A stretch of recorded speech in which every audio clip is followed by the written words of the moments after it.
Hey, I'm Jay with EcoTech, and I'm here with two of the three original founders of EcoTech Marine. I'm Patrick Clasen. I'm Justin Lawyer. And we're going to dig into some of the behind the scenes stuff around the formation of EcoTech Marine and how it grew over the years to where we are now at the 20th anniversary. All right, so how did the founders meet? EcoTech started when Tim and Justin met. They actually met online. They were both, I think you were in high school, right? No. Right after high school? It was after high school, yep. And Tim was still in high school. That's right.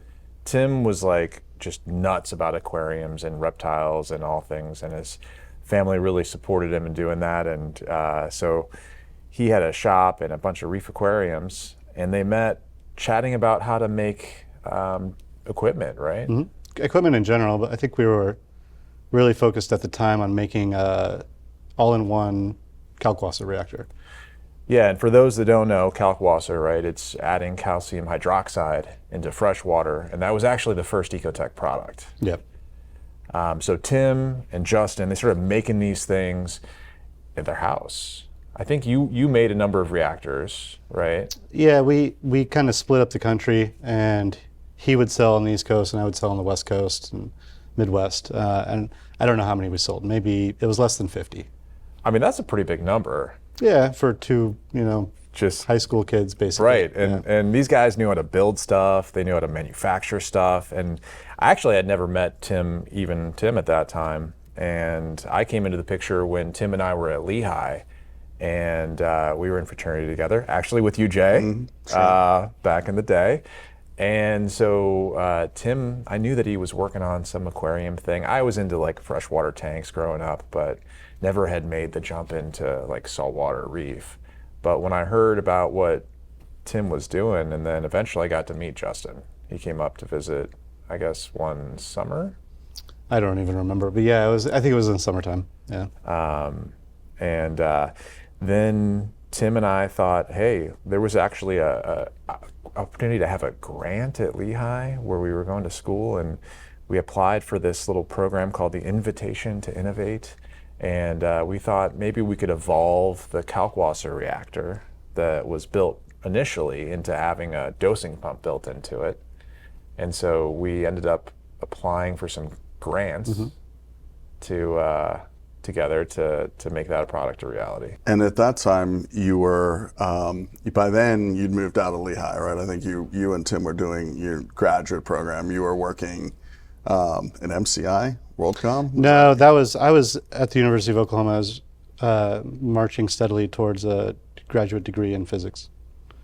Okay, so, and then you and Tim were working on Tim and I were still undergrads at that time. And so we got this program at Lehigh, so we were working on this project for a year. I mean, it was pretty cool because we were kind of a shoo-in because of the work that Tim and Justin had already done. They're like, wait, you already sold this product? And they're like, yeah. And so we had to teach people about reef aquariums. Tim and I actually started a reef tank at our college apartment at that time. After that project kind of came to an end, Tim and I had the opportunity to go to grad school at Lehigh. Tim was a teaching assistant for the entrepreneurship program in graduate school. I was a research assistant in the engineering program. And then it was actually a few months later, or later that year, we ended up building a number of new kalkwasser reactors, which I don't even know that we even sold them. I don't think we finished building them. Right, we were building prototypes of the new design, and then we were going to capitalize with those to build an even more advanced one later, I think, something like that. Right. Yeah.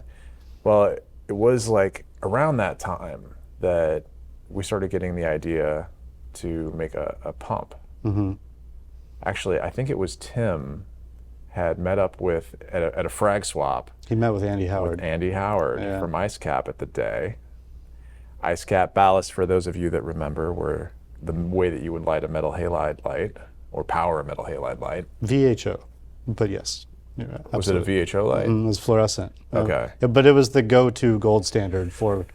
And IceCap, the brand, still lives on, right? But not through the same company or people. Right. But so it was that nucleation of the idea, right? Of let's make a pump. And then I think we had seen the Tunzi streams that were out there. Tunzi streams were like $3.99 or $3.49. They were incredibly expensive. They were mind-blowing. In 2000, yeah. At the time. I mean, in today's dollars, that'd be millions of dollars. Yeah. And then, so, you know, it was at that point where we started coming up with ideas to make Andy had said he wanted to make a battery backup for an aquarium. Yep. He wanted to make a pump that would turn on when the power went out. Yeah. And we were dumb enough to say, well, we could do that for you. Yeah. Yeah. Right. And I remember we had 3 different ideas. Well, we didn't. So we had this conference call. This is the famous conference call where I'm sitting in Tim's office. It's literally like a phone, like we're on speakerphone because I don't know, it's before, I mean, I guess Skype was maybe a thing back then, but we were on speakerphone and we were talking about how to make the pump. And I think we were talking about different ideas. We're like, let's get the motor outside of the water. Well, we could put the motor above the aquarium and then have a drive shaft coming down and maybe like. That would have been interesting. There's the prototype downstairs in our little history cabinet. But then, and then we had, you know, motor in the tank. And then I remember Justin describing what ended up being the idea for the MP40. And he's like something to the effect of, well, what if we took a magnet and then put it on the inside and then a magnet on the outside and then used the force to transfer the torque and it could hold itself on there. And I'm like, that sounds like it'll never work. Yeah. I mean, we had a meeting with IceCap the next day, and I remember it was in New Jersey. I was in Oklahoma at the time, and you guys were going to go to that meeting the next day. You made renderings. And so I sat down and did an all-nighter and made renderings for you of what that would look like, as well as the other one. And that's we the gave one them that the they 3 different options Yeah. on the table. And old Andy Howard was like, that one, which ended up being the Vortec. Yep. Well, so after the idea, right, then we had to go build the thing. So Justin flew up from Oklahoma, and we went up to Packard Lab one afternoon, and then we just stayed in that machine shop for like 6 hours. And at the end of the day, we had this prototype, which was an acrylic tube, which we have downstairs, and it had a disc with magnets like inserted, you know, machined out the discs, put some magnets from McMaster-Carr into it, and we held it up on the side of the aquarium, and like, good God, it was working. It was pretty neat, actually. It worked. Yeah. It worked surprisingly well. That was Yeah. that was fun. Was there any particular inspiration that led you to the motor on the outside versus the propeller on the inside? So our Kalkwasser reactor had a magnetic stir built into it, and so the notion of it probably nucleated somewhere from that, right? Like, well, what if we could just use the same thing that we're doing in the Nielsen reactor in the pump, and then that would relieve all of the challenges that we were having as aquarists in the late 90s, early 2000s, where the amount of heat that was generated by traditional centrifugal pumps, metal halide lights, even the T5 VHO lights, and then all of your power heads. I mean, that was a huge problem, especially in the Midwest and the West Coast, where it just would be brutally hot in the summer. So one of the things that we kept ideating on was, well, how do we make it super efficient, and how do we get the heat out of the tank? And then also, how do we deal with the electricity? Because we were novices at the time, and the idea of running wires into the aquarium meant that we had a point of failure. So it seemed like an easy way to eliminate a bunch of things at once. And it was interesting, the ideas and thoughts that we had on why somebody might want to buy this thing, and then the reality of what the benefits and marketing features that we would eventually market for the Vortec were not the same thing. They were very different. Yeah. And, you know, pulling the motor out of the tank made a lot of sense back then, and the electricity side of it, efficiency. But in the end, the Vortec that was designed ended up creating this really broad flow pattern. And even more importantly, it was very discreet within the aquarium. If you have Vortec pumps on the backside of your tank, it's like up against a wall, they're more or less invisible, which is unlike any other product on the market. There's no cord.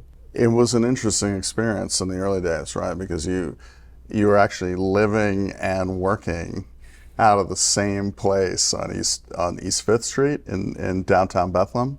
Yeah. How was that? How was it working and living I in the think- same building? And I gotta believe that's a very startup culture occurrence, right? It's probably pretty common, but it was just the way. There wasn't anything special or bad about it.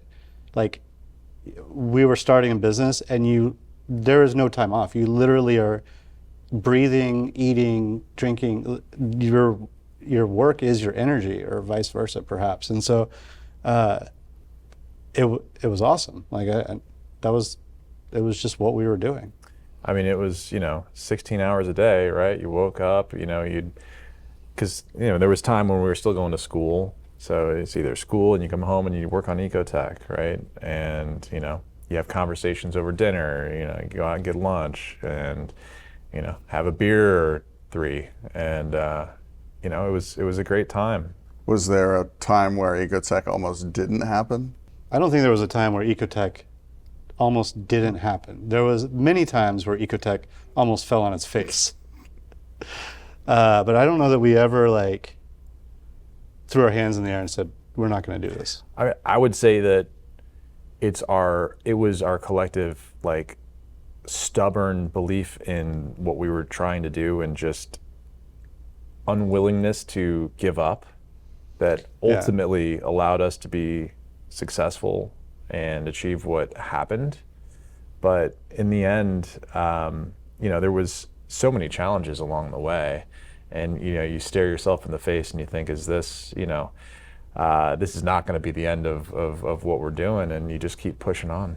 I think you kind of touched on this, but what would you say was the hardest thing about getting the company up and running? You have to have a good idea, right? The transition from Nielsen reactor to Vortec was a pivotal moment. That phone call where we're like, okay, we're going to actually invent something new, and we've, have a patent on the MP40 and, that design, which has really kind of been the foundation on how everything got started, and then we just built naturally upon that, step by step. I think we had a roadmap in our minds pretty early on, and it just took us many years to complete it. I don't think we've even completed it. I think we're still on that same road. That's very true. Did you ever think that EcoTech would grow to be the company that it became? I think we certainly hoped that would always be the case. That's what we were working towards continuously. There was never a limit, right? We wanted to grow the company. We wanted to have the best possible products. If we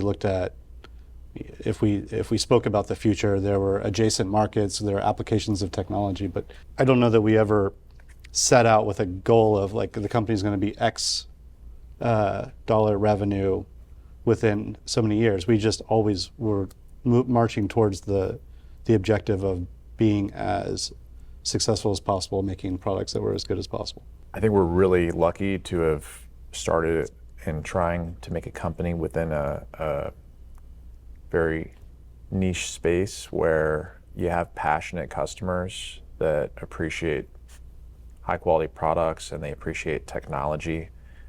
Everything that we've done, when you think about looking around and trying to compete against other people versus just trying to imagine what's the best product, and Justin and Tim, as leads in the innovation of creating the product lines of the Vortec, the Radion, the Vectra, you name it, right?